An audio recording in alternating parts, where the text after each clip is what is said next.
OBC मोर्चावरून Vikhe पाटलांचा Sharad पवारांवर घणाघात. OBC आरक्षणातून वगळण्याचं पाप शरद पवारांनी केलं.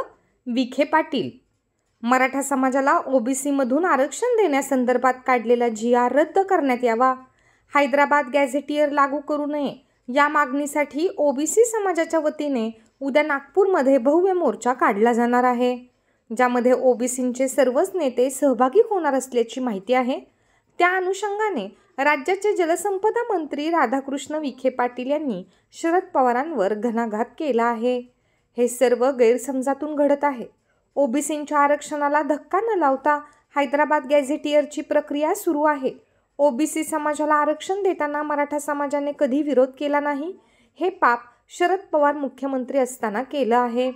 त्यावेळी मराठा समाज समाविष्ट केला असता तर हा विषयच राहिला नसता. या पापाचे धनी शरद पवार आहेत. मोर्चेकऱ्यांनी आधी त्यांना सवाल विचारला पाहिजे, असंही विखे पाटील यांनी म्हटलंय. माझी खरं त्यांना विनंती आहे की हे खरं सगळं गैरसमजुतीवर चाललेलं आहे. आपण कधीच असं धोरण घेतलं नव्हतं आणि आता ते सरकारची भूमिका आहे की कुठेही ओबीसीच्या आरक्षणाला धक्का न लावता ही प्रक्रिया हैदराबाद गॅजेटच्या निमित्तानं सुरू आहे.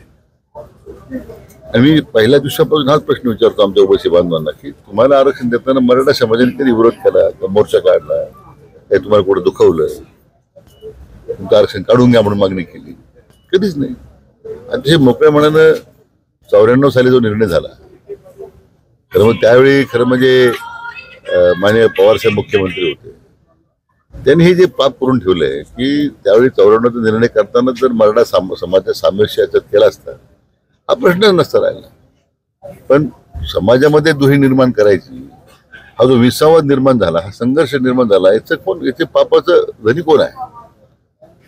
म्हणून मला वाटतं मोर्चेकऱ्यांनी अगोदर पवार साहेबांना आज विचारलं पाहिजे की तुम्ही हे असं सामाजिक विषमता काय निर्माण केली.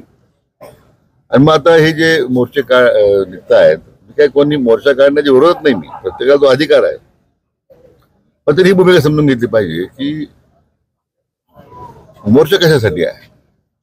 तुमचं आरक्षण अंबावतीत आहे, आपलं ओबीसीचं आरक्षण कमी करून त्यांना त्यांची संधी त्यांची जाणार आहे असं काही नाही आहे.